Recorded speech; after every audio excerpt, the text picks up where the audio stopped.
ಇವತ್ತು press meet ಕರೆದಿರೋದು ಉದ್ದೇಶ ಆದರೂ ಇಷ್ಟೇ. ನಾವು ಎಕ್ಸಿಬಿಷನನ್ನು ಕರ್ನಾಟಕ ವಸ್ತು ಪ್ರದರ್ಶನ ಮೈಸೂರು ಎಕ್ಸಿಬಿಷನ್ ಅಂತ ನಾವೇನು ಹೇಳ್ತೀವೋ ಅದು ಕೇವಲ ವರ್ಷದಲ್ಲಿ ಒಮ್ಮೆ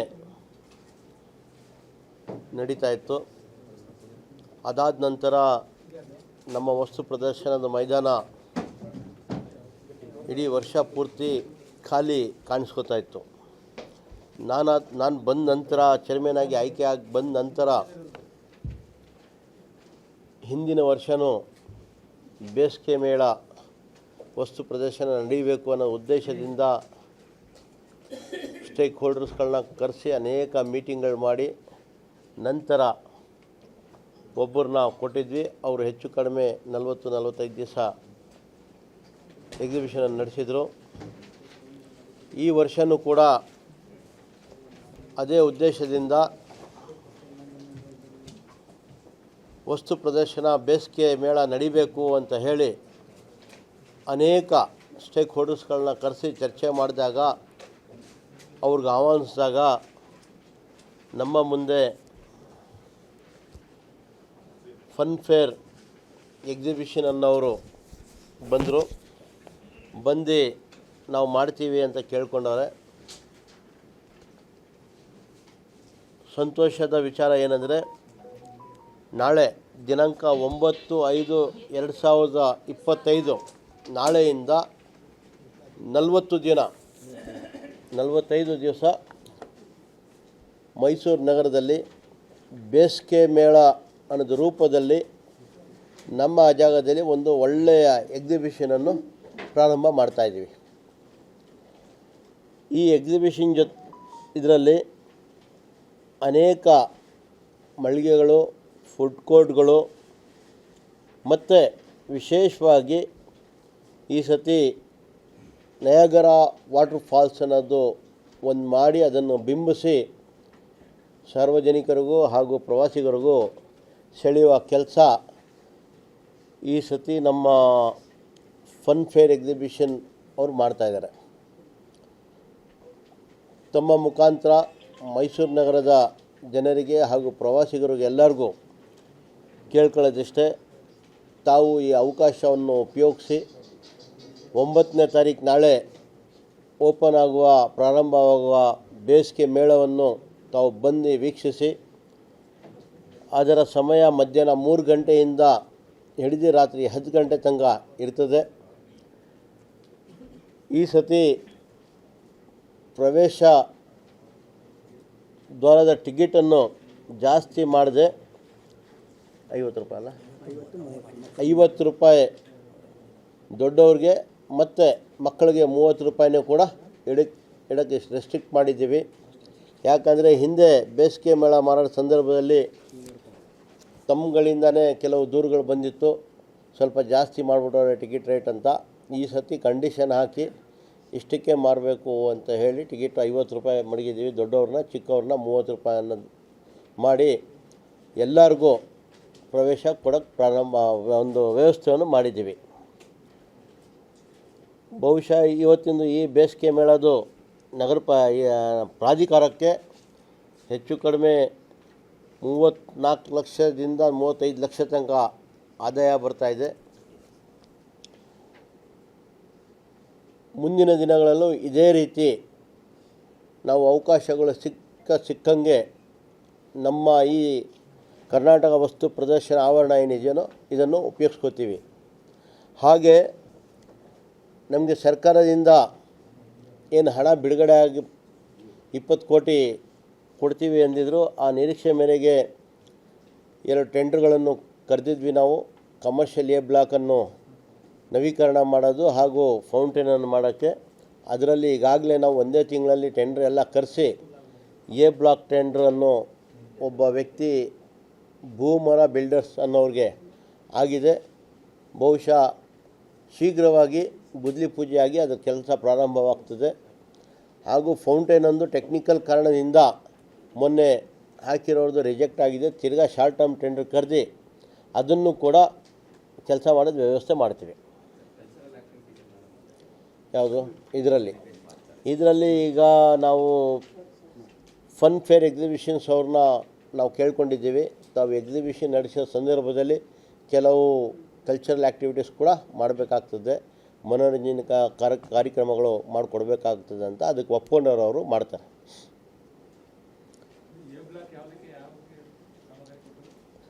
ಎ ಕಾಂಟ್ರಾಕ್ಟ್ರ್ ಹೆಸರ ಭೂಮರ ಬಿಲ್ಡರ್ಸ್ ಅಂತ ಹೇಳಿ ಭೂಮರ ಬಿಲ್ಡರ್ಸ್ ಅಂತ ತೊಗೊಂಡವ್ರೆ.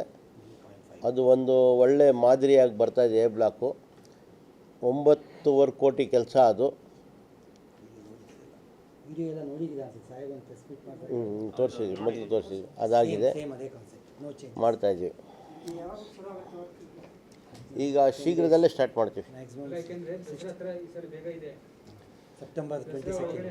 ದಸರಾ ಪ್ರಾರಂಭ ಚಿಲಿಮೆ ಮತ್ತು ಇದೆರಡು ಮುಂದಿನ ಸೆಪ್ಟೆಂಬರ್ 21ಕ್ಕೆ ಏನೋ ದಸರಾ ಬರ್ತದೆ ಈ ಸತಿದು. ಅದರೊಳಗೆ ಮುಗಿಸಿ 21ನೇ ತಾರೀಕು ಉದ್ಘಾಟನೆ ಕೊಡ್ತೀವಿ ಅಂತ ನಾವು ನಿರೀಕ್ಷೆ ಇಟ್ಕೊಂಡು ಕೆಲಸ ಮಾಡೋಕ್ಕೆ ಹೊರಟಿದ್ದೀವಿ.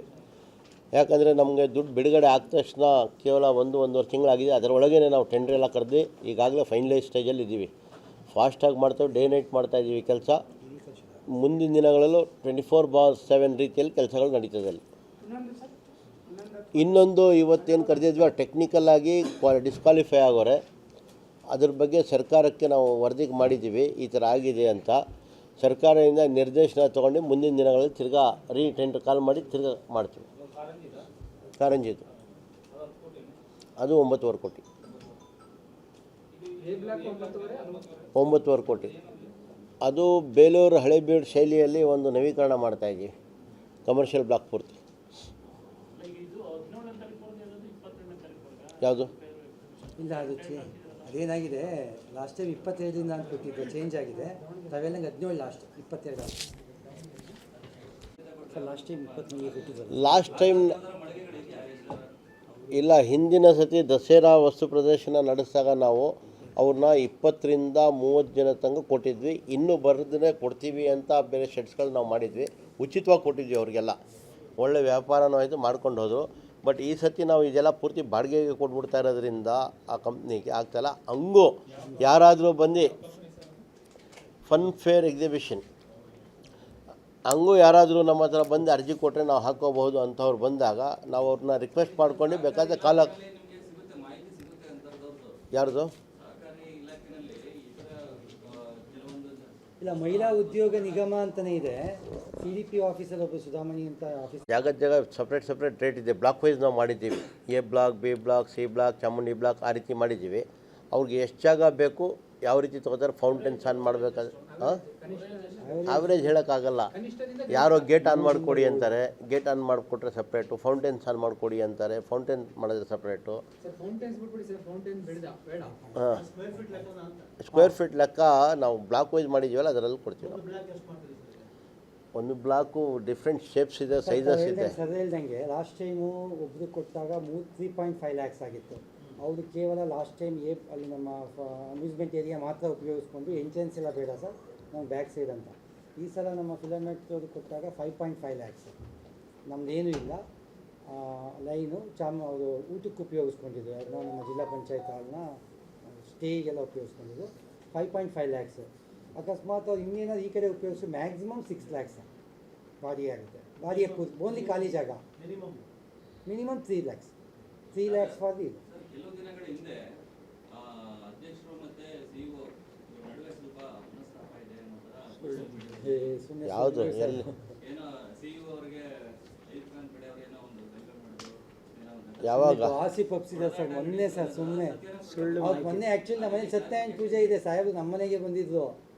ಅವತ್ತೇ ಯಾರೋ ಅನ್ನೋಯಿಂಗ್ಲಿ ಮಾಡಿದ್ದಾರೆ, ಗಾಸಿಪ್ ಅಪ್ಸಿದ್ದಾರೆ. ಯಾವುದರಲ್ಲಿ ಸರ್ ನೀವು ಅವರು ಒಂದು ಮೀಡಿಯಾ ವಾಟ್ಸಪ್ ಗ್ರೂಪ್ ಇದೆ ಸರ್, ಅಲ್ಲಿ ಸುಮ್ಮನೆ ಮಾಡಿದ್ದಾರೆ ಸರ್. ಈಗ ಎಕ್ಸಿಬಿಷನ್ ಎದುರುಗಡೆ ಪಾರ್ಕಿಂಗ್ ಇದೆಯಲ್ಲ, ಅದು ಸ್ಫೂರ್ತಿ ಎದುರುಗಡೆ ಪ್ರತಿ ಕಲೆಕ್ಟ್ ಮಾಡ್ತೀವಿ. ನಮಗೆ ಮಿನಿಮಮ್ 3-4 ಸಾವಿರ ರೂಪಾಯಿ ಬರುತ್ತೆ. ಇಲ್ಲಿಂದ ನಾವೇ ಮೇಂಟೈನ್ ಮಾಡ್ತಾ ಇದ್ದೀವಿ ಸರ್. ನಮ್ಮಲ್ಲಿ ಒಬ್ಬ officer with automatic bus ticket computerised ಇದೆಯಲ್ಲ, ಅದನ್ನು ಇಟ್ಟು ಡೈಲಿ ಕಲೆಕ್ಟ್ ಮಾಡ್ತೀವಿ. ಆವಾಗ ನಮ್ಗೆ ಆಲ್ರೆಡಿ 3-4 ಸಾವಿರ 5 ಸಾವಿರ ಎಲ್ಲ ಸಿಗ್ತಾಯಿದೆ. ಪೀಕ್ ಟೈಮಲ್ಲಿ ಸ್ಯಾಟರ್ಡೆ ಸಂಡೇ ಜಾಸ್ತಿ ಬರ್ತದೆ, ಬೇರೆ ಟೈಮಲ್ಲಿ ಕಮ್ಮಿ. ಟೆಂಡರ್ ಕೊಟ್ಟಾಗ ಮಾತ್ರ ಆ ಜಾಗದ ಸೇರಿ ಬಾಡಿಗೆ ಕೊಟ್ಕೊಳ್ತೀವಿ.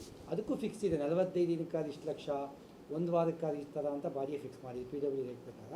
ಬೇಸ್ಡ್ ಆನ್ ದಟ್ ಅದನ್ನ ಕ್ಯಾಲ್ಕುಲೇಷನ್ ಮಾಡಿ ಕೊಡ್ತೀವಿ.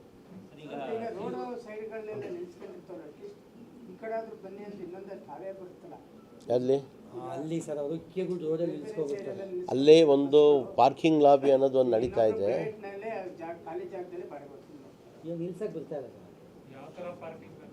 ಯಾವುದು ಹಿಂದೆ ಈಗ ಅಲ್ಲಿ ನಮ್ಮ ಒಂದು ಎಕ್ಸಿಬಿಷನ್ ಅಥಾರಿಟಿಯಲ್ಲಿ ನಾವು ಮೈದಾನ ಒಂದು ಪಾರ್ಕಿಂಗ್ ಕೊಟ್ಟಿದ್ದೀವಿ. ಆಚೆ ಪ್ರೈವೇಟ್ ಅವರು 2-3 ಜಾಗ ತಾವು ಹೇಳ್ದಂಗೆ ಖಾಲಿ ಜಾಗದಲ್ಲಿ ಅವ್ರು ಕೊಟ್ಕೋತಾ ಇದ್ದಾರೆ. ಈ ಖಾಲಿ ಜಾಗದಲ್ಲಿ ಕೊಟ್ಟಿರೋನ ಕೊಡಬೇಡಿ ಅಂತ ನಾವು ಹೇಳೋಕ್ಕಾಗಲ್ಲ, ಪಾರ್ಕಿಂಗ್ ಕೊಡ್ತಾಯಿದ್ದಾರೆ. ಈಗ ಅವ್ರ ಲಾಬಿ ಏನಿರ್ತದೆ ಅಂದರೆ ಎಷ್ಟು ಜನ ಬರ್ತಾರೋ ಪಾರ್ಕಿಂಗ್ ಕಡೆನೇ ಬರಬೇಕು ಅಂತ ಸೆಳೀತಾರೆ ಅವರು ಇಟ್ಕೊಂಡು. ಆ ಕೆಲಸ ನಾವು ಅಲ್ಲಿ ಮಾಡೋಕ್ಕಾಗಲ್ಲ. ಅದರಿಂದ ಸ್ವಲ್ಪ ಇಲ್ಲಿ ಕಮ್ಮಿ ಆಗಿದೆ ಪಾರ್ಕಿಂಗು. ನಾವೇ ಬೋರ್ಡ್ಗಳು ಎಷ್ಟೇ ಹಾಕಿದ್ರು ಕಡೆ ಬೋರ್ಡ್ ಕಿತ್ತು ಬಿಸಾಕ್ತಾರೆ, ಅಲ್ಲಿ ನೈಟಲ್ಲಿ ತಂದು ತೆಗೆದುಬಿಡ್ತಾರೆ ಬೋರ್ಡ್ಸ್ಗಳು. ಆ ರೀತಿ ಸ್ಯಾಟರ್ಡೆ ಸಂಡೇ ಯೂಶ್ವಲಿ ಫುಲ್ ಆದಾಗ ಇಲ್ಲೂ ಬರ್ತಾರೆ, ನಮ್ಮಲ್ಲೂ ಬರ್ತಾರೆ. ಬಟ್ ಅಕ್ಕಪಕ್ಕ ಅಲ್ಲಿ ಸಮಸ್ಯೆ ಇರೋದ್ರಿಂದ ಕಡೆ ಜಾಸ್ತಿ ಹೋಗ್ತದೆ. ಈಗ ತಾವು ತೋಟಗಾರಿಕೆ ಇಲಾಖೆಯಲ್ಲಿದ್ರೆ ತೋಟಗಾರಿಕೆ ಕೃಷಿ ಈ ಥರದ್ದು ತಾವು ಶೌಚ ಮಾಡಿಸುವಂಥ ಕೆಲಸ ಮಾಡ್ತಾ ಇರ್ತಾರೆ, ಅದಕ್ಕೇನು ವ್ಯವಸ್ಥೆ ಆಗಿದೆ ಅಂತ? ಇಲ್ಲಿ ಬಾತ್ರೂಮ್ಸ್ಗಳು ಇದೆ, ಇಲ್ಲಿ ಇಲ್ಲ ಅಂತ ಇಲ್ಲ. ಬಟ್ ಅವ್ರು ಕೇಳಿದ ಜಾಗದಲ್ಲಿ ಸಿಕ್ಕಲ್ಲ ಬಾತ್ರೂಮ್ಗಳು. ಅಲ್ಲಲ್ಲಿ ನಾವು ಮಾಡಿದ್ದೀವಿ ಅನೇಕ. ಈ ಸತಿನೂ ಈಗ ಮೊಬೈಲ್ ಟಾಯ್ಲೆಟ್ಸ್ಗಳು ಸ್ವಲ್ಪ ಎಕ್ಸ್ಟ್ರಾ ಮಾಡಿಸ್ಬಿಟ್ಟು ಮಾಡೋಕ್ಕೆ ಪ್ರಯತ್ನ ಮಾಡ್ತೀವಿ. ಅದರಲ್ಲೂ ಈ ನೆಕ್ಸ್ಟ್ ದಸರಾದಲ್ಲಿ ಅದಕ್ಕೆ ಪ್ರೀ ಪ್ಲ್ಯಾನಾಗಿ ಮಾಡ್ತೀವಿ ನಾವು. ಎಲ್ಲೆಲ್ಲಿ ಬೇಕು ಏನೇನು ಬೇಕು ಅಂತ ಹೇಳಿ ಅದೆಲ್ಲ ಮಾಡಿ ಮುಗಿಸ್ತೀವಿ. ನಮ್ಮ ಎಕ್ಸಿಬಿಷನಲ್ಲೇ ಕಾಳಿಂಗರಾವ್ ಮಂಟಪ ಇದೆಯಲ್ಲ, ಅದರ ಪಕ್ಕದಲ್ಲೇ 3/4 ಎಕರೆ ಜಾಗ ಇದೆ. 3/4 ಎಕರೆಯಲ್ಲೂ ಒಂದು ಒಳ್ಳೆಯ ರೀತಿಯಲ್ಲಿ ಮಾಡಬೇಕು ಅಂತ ಪ್ಲ್ಯಾನ್ ಮಾಡ್ತಾಯಿದ್ದೀವಿ. ಪಾಂಡ್ ಮಾಡಬೇಕೀಗ, ವಾಟರ್ ಸಹ ಬೋರ್ವೆಲ್ ಹಾಕ್ಕೊಂಡು ಮಾಡ್ತೀವಿ. ಹಾಂ, ಲೀಟ್ರ್ ಅಂತ ಇಲ್ಲ, ಹೆಚ್ಚು ಕಡಿಮೆ ಇಲ್ಲಿ ತೋರಿಸ್ತೀನಿ ನೋಡಿ. ಇಲ್ಲಿ 3.5 ಕೋಟಿ ಕೇಳ್ತಾಯಿದ್ವಿ ಅದಕ್ಕೆ. ಉದ್ದ 100 ಅಡಿ ಅಗಲ.